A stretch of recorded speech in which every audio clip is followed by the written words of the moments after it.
To continue on where we left off. Alright. How would you go about getting rid of social anxiety and feeling awkward around the opposite sex? How would I go about getting rid of that? Hmm. It, it, it always comes down to a change in perspective on who you are and what you are. And then everything outside of you is different. Um, it's the idea there that there's something to be intimidated about, or, you know, the fears, the fears that are built up in there that could be cleared away. But usually, most importantly, having a better appreciation for yourself, okay, would make it easier for you to realize that, you're just as good as anybody. So if you believe that, you'll live that, and it'll make things a lot easier. But this comes down to root beliefs, okay, which people um, have a lot of troubling root beliefs because of, well, the kind of beliefs that are handed out in this world. But anyway, if you want something, sorry, I'm checking out all kinds of stuff on this camera. If you want something more specific than that, let me know, my friend. Like, if you can figure out what your fears and insecurities and anxieties specifically are and what they're tied to, it makes it kind of easier to process it and let it go, and get a more clear perspective. So let me know, and much love to you. Okay. The Uberman sleep schedule is a schedule that allows you to sleep a total of 2 hours a day, but every 4 hours you have to take a 20-minute nap. My question is, could I do the Uberman sleep schedule and run a strength program efficiently? Honestly, I don't know, because I haven't done that. I'm sure there's a way. Also, how would this affect astral projection and other third eye stuff? Now, that might be really interesting because, to me, sleeping a total of 4 hours, but only 20 minutes at a time, you're not getting into certain stages of sleep, I guess. So, it might make, let's see, other third eye stuff. Well, I don't know about astral projection. That kind of depends on you. It might make it easier. And same with lucid dreaming. I know for me, going back to sleep when I didn't get enough sleep, just for a few minutes, I can start to see a dream and then walk into the dream as my body's going to sleep, but I just stay awake, and then the dream becomes lucid and I'm free in it, and it's awesome. So I don't know. I've never done an experiment like this. I've slept every other night. I've done that before for extended periods, but I've never done anything like this. For me, when I sleep, I can't imagine a 20-minute nap. Like, some people can take naps though, so I really don't know from experience about that, but it could definitely have an effect on all those things. I'm not sure about how good it's going to be for a strength training program. Now, you can build muscle, you can burn fat, and you can have unusual sleep patterns, no doubt. I just don't know how optimal it would be, So that depends a lot on the individual, of course. Whatever other factors are involved. And then, but as far as the astral projection third eye stuff, Native Americans used to put hooks through their skin here and walk in a circle around a pole that they were kind of connected to by a rope.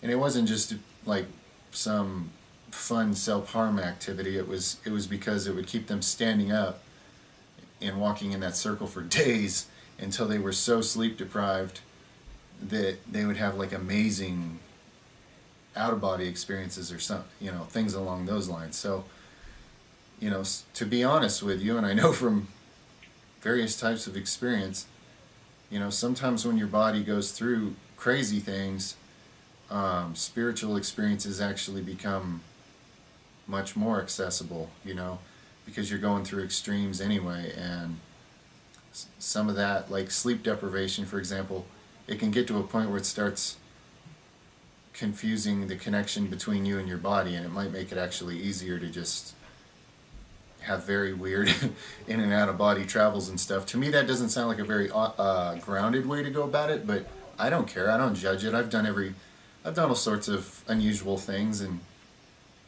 so it sounds interesting. I mean, you're the one that would have to tell me, when you do it. But I think if you believe you can achieve all those things more, I think you will. I think what you expect to get out of it has a lot to do with what you will. Okay? I don't think that. I know that for sure. What you expect to get out of it has a lot to do with it, because people are creating their reality. You have creator power in you. So what you're envisioning and feeling about this is going to have most to do with it. So I certainly wouldn't want to say anything negative about it, because I wouldn't want to pollute in your mind what otherwise could have been a more awesome outcome or something, So, hey, let me know how it goes, Maybe something great will come of it. It could. I'm kind of one to go through extremes sometimes for things, so I can really respect being willing to do unusual things to see what the benefits might be, That's kind of a pioneering extremist trailblazer thing, and I can identify with that part for sure. So, yeah, let me know how that goes, man. Sounds interesting. Much love to you. Do I take vitamin B17? Oh, I answered that one by not specifically, but something for people to check into and educate themselves about. Sometimes I eat it in certain things.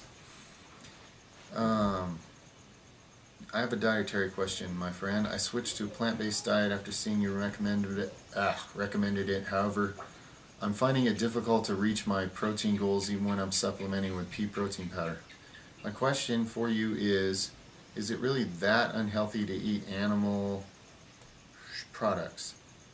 And that depends on a lot of factors. I wouldn't go around trying to scare you shitless, like if you eat animal products, you're totally just killing yourself. Yeah, I'm not saying that, not at all. That's not even the main reason I switched to plants, although I am a lot healthier now in a lot of ways. So I've been kind of surprised by the physical health improvements. Now, you're saying even with pea protein, it's hard to get enough protein. I don't know if you've looked into lentils, but they're usually very affordable, very decent food to eat with a lot of things. You can make them likable in a lot of different ways. Easily digestible, high in protein, affordable. I don't know. Might want to check into that. But as far as are animal products horrible for you? Well, there's a lot of individual variation as to how many animal products a person could be eating before this or that happens, So I don't go around trying to scare anybody. So no, I wouldn't say in and of itself that's awful. Not at all. For your health, no. My question is it okay? Yeah, if you're sticking to the more healthier stuff without the chemicals, yeah, it's a good idea.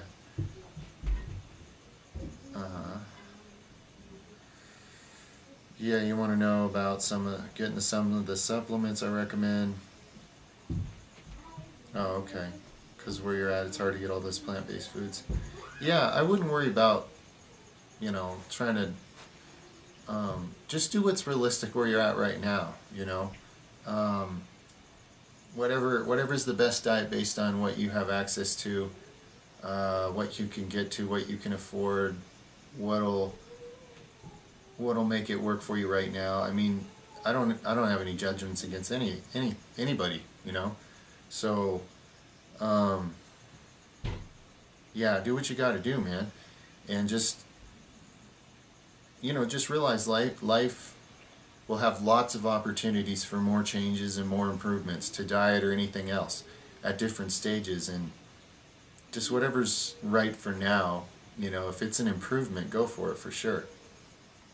So that's my 2 cents. Hopefully that makes sense. Much love to you, man. What are my thoughts on stacking D-aspartic acid with herbal test boosters like Tribulus and Urtica and Diotica and Echinopurians and Long Jack? That'd be pretty cool. I mean, if you literally had a stack of all those things put together, you know, I'd try it. I'd run an experiment on that stack. You know, hopefully there's some synergy between those different things, and that synergy creates a better overall, you know, well, you know what I'm getting at, yeah. Sounds interesting. I mean, the cool thing is, 5 of those 6 things right there are herbs. So I know that 5 out of the 6 are not going to be something you're going to end up regretting you ever took, okay? D-aspartic acid, I've taken it. I don't know. I don't worry about it. It doesn't seem that bad, but it's hard to say. I don't take it too much or too often. But yeah, that should be interesting. Let me know. Let me know. That might be a great stack. Especially if you get like good quality organic ingredients and look and figure out what they're going to digest best with. Like if you get all like herb powders, you know, probably not going to want to just try to chalk down a bunch of herb powders and just drink it with some water. So you might want to take all these things with a certain kind of food. I would take it with something with oil, something kind of heavy, because for me, herb powders digest well that way. Just a thought. You can experiment. But that's my 2 cents. Sounds really cool. Let me know how that goes. Much love to you. Okay, I want to know. People say that yes, astral travel can make you schizophrenic or that you can become possessed, and there are antidotes supporting this. But I had a few short adventures. Met a being that was very dark and thought the experience was emotionally scarring. I know. Okay, wait. Though the experience was emotionally scarring, I in no way felt that I was schizophrenic or open to possession. I felt that they have more control over themselves there than I could ever hope to have. I felt out of my league. Can you address some of the aforementioned concerns of mental illness and possession? Yeah, oh well, I'll give you my take. Sure, absolutely. I've got really, and I'm sure you've noticed, a lot of my videos kind of hit on these topics from different angles because they're really critical, important stuff. So thank you for asking that. It helps a lot of people, really. A lot of people who, I think there's more people out there than people realize who have had experiences like this, and they just, in this world, they don't really know who to talk to or what the point would be, so you don't hear about it. But yeah, people have been through stuff that scared them, it's terrified them. I'm no exception. You know, I've seen things that it just blew my mind, the creativity of how awful what I was seeing was, you know, and I was like, how did I end up in that realm looking into that, you know? And so, yeah, it'll test you. The things a person can see and witness can test your mettle, you know? But like you say, I don't feel a fear of being, controlled or taken by something. The communications I've had with my guides and the growth process I've gone through, and awareness and connecting to my soul more, it's like I just don't see things working that way. Like I belong to my own oversoul, and it's something massively beyond comprehension. I don't see that, something like that, allowing this body of mine, which is really what people are talking about, being possessed, because it's like your body's already possessed. It's possessed by you. So if it gets repossessed or something, like, I guess you're somewhere else then, right? You're swept away to some scary realm.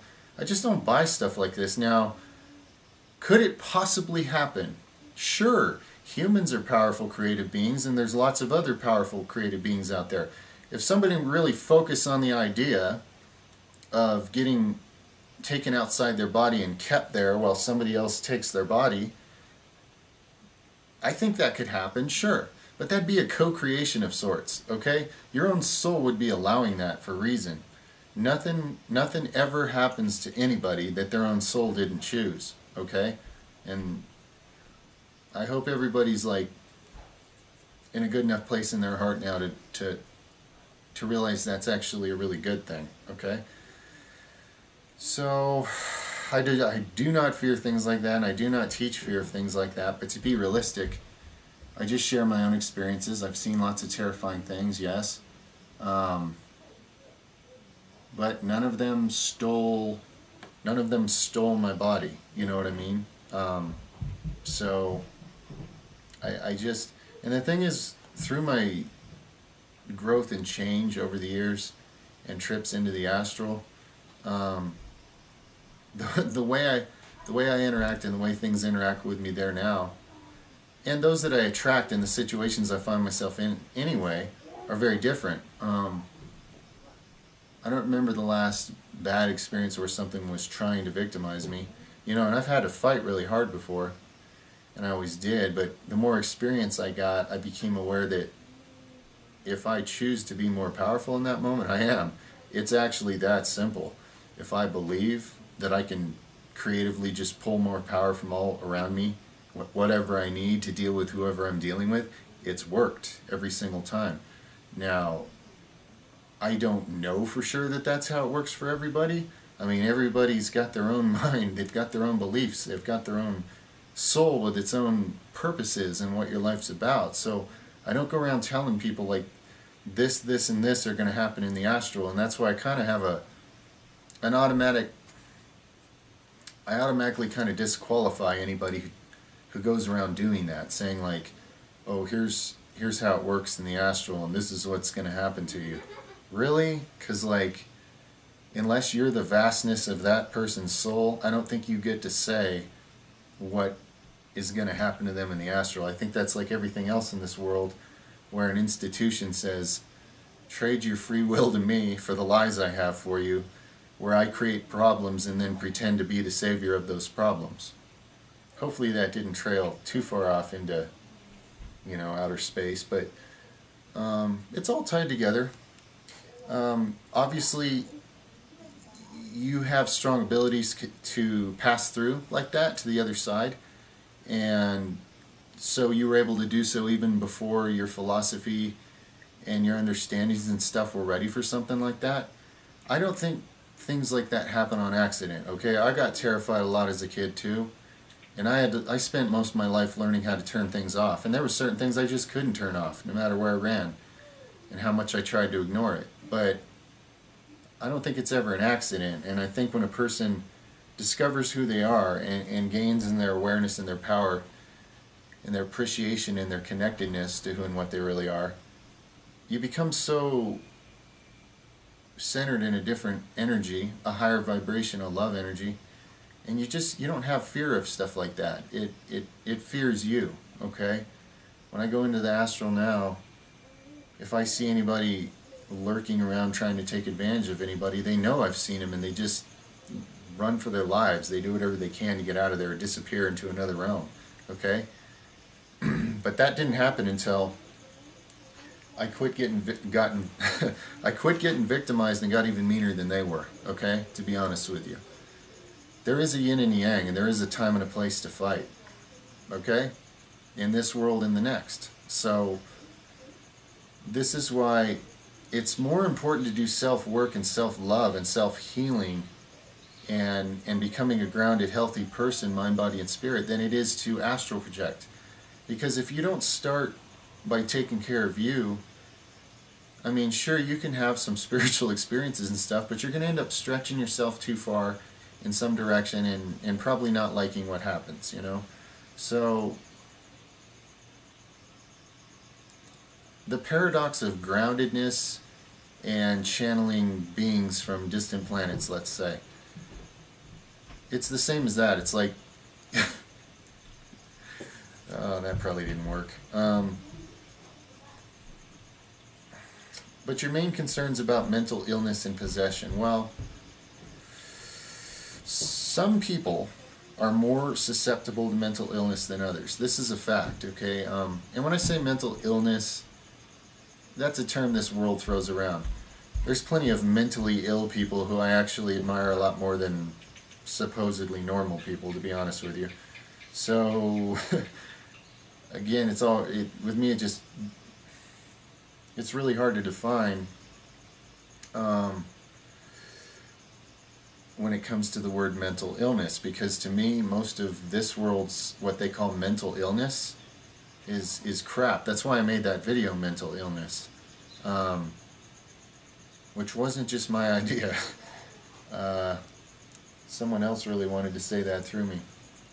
It's insane to let yourself be labeled something that lets your rights be taken away because your mind functions in a different way than some herd of complacent drones next to you. Do you see what I'm saying? Now, some people, when anything unusual goes on in their mind, they take the victim approach to that. I'm a victim of something. Poor me. My mind, it kept me awake all night, and it scared me because I heard voices, and poor me, poor me, poor me. And the further you go down the poor me, I'm a victim path, the scarier and the worse the consequences get, because that's what you're creating. That's what you're believing. Another person hears voices, and I'm not saying all cases, okay, because there's a lot of voices to hear out there.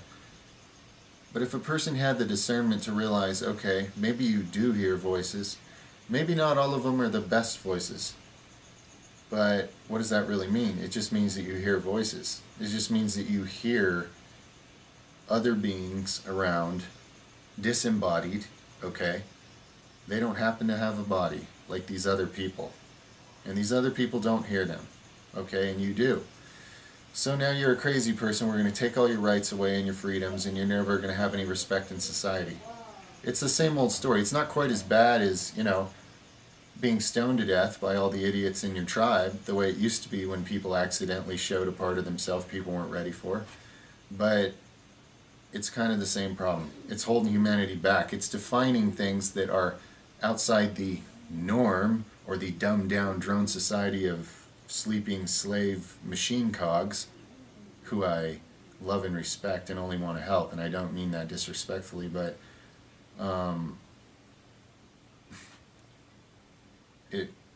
if you do anything outside of that or display any traits outside of that in this society machine thing, you have to be discredited, okay? Because if anybody believed anything you said, it might actually change something, wouldn't it? Yep. Funny how that works. So that's something to think about as far as mental illness and scare tactics, and possession. It's possible to let a being take your body, but again, it's a co-creation. The Hollywood shit about how you run screaming and it does it against your will.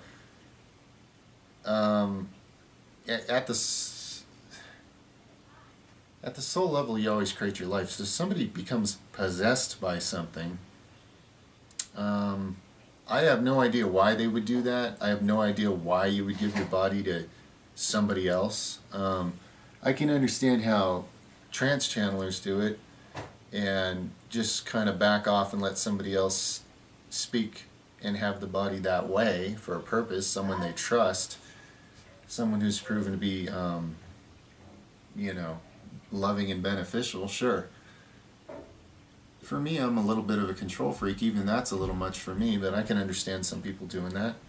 It's just, I don't understand what kind of agreements people make where they end up just giving their body away. But you got to remember, there's cases where people just don't want to live anymore. So anything can happen, but if you don't want something to take your body, listen, your soul, if you catch a glimpse of your soul sometime, you're going to be sure it was the ultimate biggest piece of God in the universe. It's going to just blow you away. And that's you. That's the actual you. So if you say no, if you're not into it, something doesn't get to take your body from you unless you believe it does. If you believe it's more powerful than you. The astral's really about beliefs and feelings, because you don't have a physical body there, do you? No. And you can change your astral body. I've done it many times. I've turned into what I needed to get the job done. Shape-shifting, okay? The power of your mind, the power of your beliefs. What can you connect with? What can you imagine? How creative are you? How confident are you? What do you think about yourself? These things all matter. This is what you're taking in there with you. You're traveling into a realm where you're going to be met at the door with everything that reflects what's going on inside of you already. Okay? So if you're afraid of possession and it's an issue to you, and if you're afraid of schizophrenia, as the world calls it, and that's an issue, and you're afraid of being labeled or judged, which, you know, everybody is to some degree. I understand. We're coming out of a world that's crazy like that. You know, those things, they affect what goes on. So the less you fear, and the less you worry about something possessing you or blowing your brain up so you're schizophrenic, no way, okay? If you don't fear stuff like that, there is no way it's going to happen, okay? Not even, because you're way more powerful than that. You'd have to be fearing that enough to agree to it, to let something like that happen to you, especially in the astral, okay? It's not who can bench press the most in the astral, so it don't matter how big and scary something is you see there. Look at who you are inside. Your will, and your creativity, that's what matters there, okay? Also, you have guides who love you, and if you focus on them, if you focus on meeting the most amazing being that's beyond the best friend you can imagine, who's actually real and always there to communicate with you the more you're listening, you're going to end up connecting with those energies instead of focusing on some idea of something you're scared of until you connect with that as you go through, okay? So just so you know, that's kind of the you know, working with the force, you might call it. Be one with the force, and be one with the force you want to attract to yourself. So self-love, self-appreciation, being until you're so full of it that it flows over to other people, okay? Then astral project and see who you meet. All right, much love to you. Very good question. What's your opinion on cold showers and muscle growth correlation and how to look wider from the front? Is it the upper back or delts or upper chest? As far as cold showers, I bet they help with muscle growth. I think they help with a lot of things. Yeah. If you're going to do cold showers, there's going to be some kind of benefits. Now, I don't have a lot of experience. I haven't done cold showers steadily for any amount of time to where I'd be able to, you know, write down my results. I don't know from personal experience, but it's really good for your circulation, like your capillaries on the outside of your body learning how to open and close when they need to. It strengthens like the little muscles. So it's really good for health and circulation and healing, and, you know, it reduces inflammation, which everybody could use more reduced inflammation in this world. So I know it's super healthy, and that has to help in muscle building, at least to some degree. Whether there's any direct muscle building effect from cold showers, I don't know. If there is, please tell me about it. I'd like to read that. That'd be interesting. You know, that'd be really cool. So let me know if that's the case. Okay, and much love to you, man. Let's see. I think, yeah, I answered this one. I think I answered that one. Yep. Fat loss recommendations and tips. Well, I get asked this a lot, but I'll just say it again. For me, I just slowly adjust calories, okay? I'm cutting right now. Cutting, but not cutting, because I don't cut in bulk. I don't do terrible things to myself like that, because I don't have to get on a stage in my underwear and flex in front of other dudes for a little gold trophy. Dude, that sounded like I'm making fun of bodybuilders, and I'm not. I respect them. I was just thinking about it from my perspective. I don't have to do that, so I don't have to beat up my body cutting and bulking, so therefore for me, if I want to get leaner, I just take out some of the unnecessary calories. Like, I look at what I'm eating in a day and I go, do I really need that much of that starchy stuff right there? And I go, no, I don't. So I'll cut some of that out. I'll keep that much out each day for a while now, and watch the burner get me a little, cut down a little more, a little harder, a little more defined. And if that starts to go too far, I just gently add in something, and careful adjustments. It's a long-term plan for me. If it's not sustainable, I don't care. I don't care how lean you can get just to take a picture and then go, blow up in a week and be 31 pounds heavier than you were because, it all just, there was a backlash effect. Like, you know what I mean? So for me, it's careful adjustments. Slowly tuning your own diet. That's what it is to me. Do I train every day? If so, is that strength training every day or cardio on a couple days or repair train muscles? Yeah, I train every day, but it's definitely not all heavy stuff. I have light days too. Some days it's I always do my arm feeders. Okay, that's essential. Tribute to Rich Piana there. And let's see. Usually I have a couple light days a week, seems like lately, Sometimes when I'm real motivated, I might lift heavy for 7 days in a row or more sometimes, and other times I won't. So, but I always get some kind of exercise. I do my arm feeders, and then on a light day, maybe I just do like outdoor work and hike around and, do ranch work. Maybe that day that would count as my exercise. Another light day, maybe I'm just like a really light day. I would just do my arm feeders and then and sit in my sauna. Let that bring my heart rate up and circulate blood and circulate lymph, and clean out some toxins and raise the immune system, speed the metabolism. So, yeah, on a really light day, it's minimal, But no set schedule on that. It's all done by feel. When I need a light day, I take a light day. When I don't feel like taking a light day, I don't take a light day, It's all done by feel like that. But every day I make sure I'm pumping some blood through me, and because that helps with every other day. It's just better to at least pump some blood through you every day, All right. Much love to you, friend. Let's see.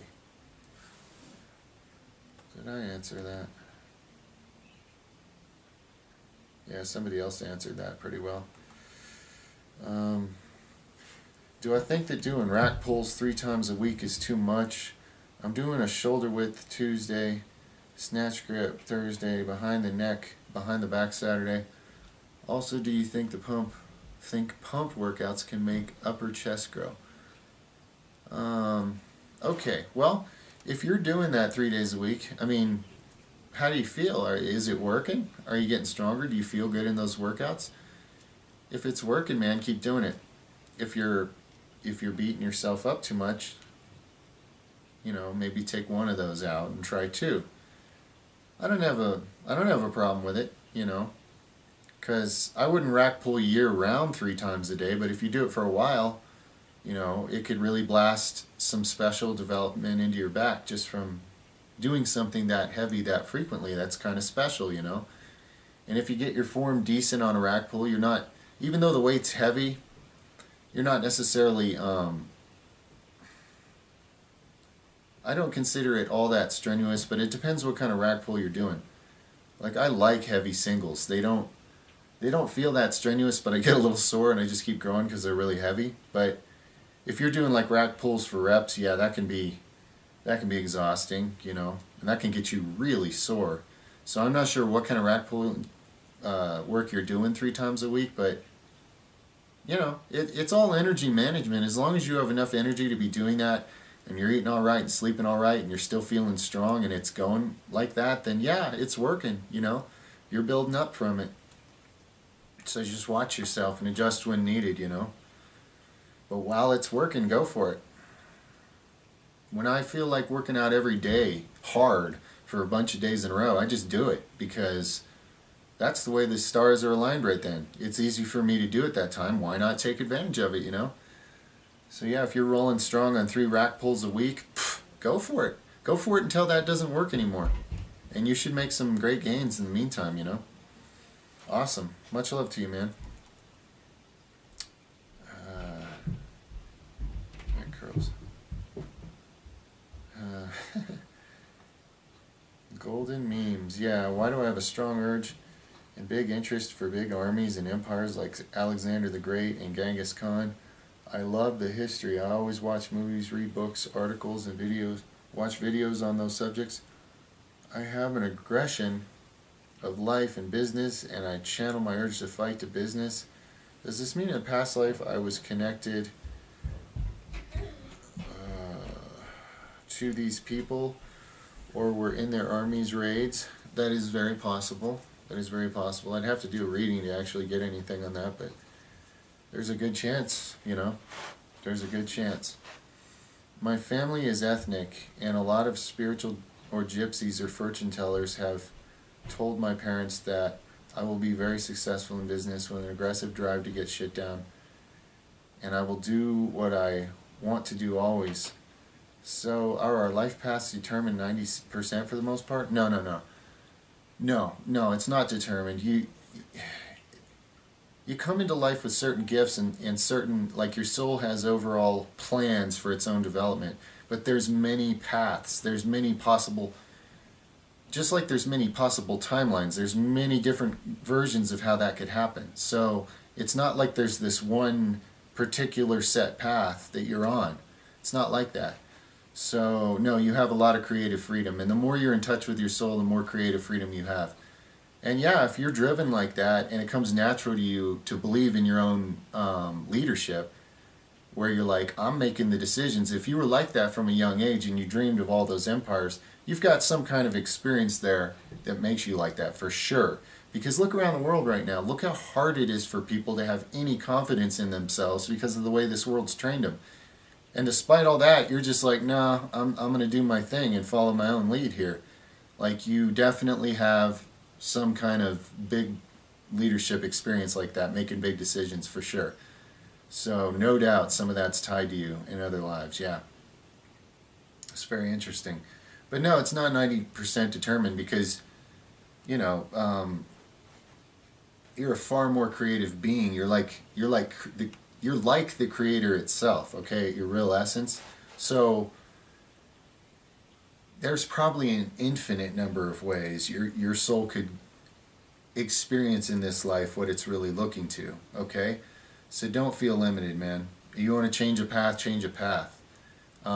If you don't want to be, like if what you're questioning here is, am I stuck being this driven conqueror personality? Like, do I have to do that? No, you don't.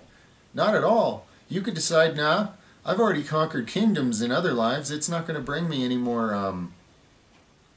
what else am I going to get out of doing this, you know? I'm going to go a completely different path in this life. And if that's what you decide and envision, I'm sure it'll be your soul is guiding you on that. It's excited that you know, souls like to branch into new experiences. Sometimes you're using talents, a lot of the time you're using talents and abilities you developed in other lives, but you're looking to have new experiences in a new realm of life, a new sphere that you can explore. So only you can really know if you've had enough, you feel like you've had enough of the conqueror path, you know, and if some part of you feels more excited about exploring maybe something you haven't explored as much. So look within you and find that. No doubt with your drive and ambition and confidence, you'll find your path to figure out how to, you know, pursue it. But yeah, that's my 2 cents on that. Trying to feel out what you're saying there. But yeah, pretty interesting, man. Glad you're on my channel. Genghis Khan or whoever I'm talking to. It's pretty amazing.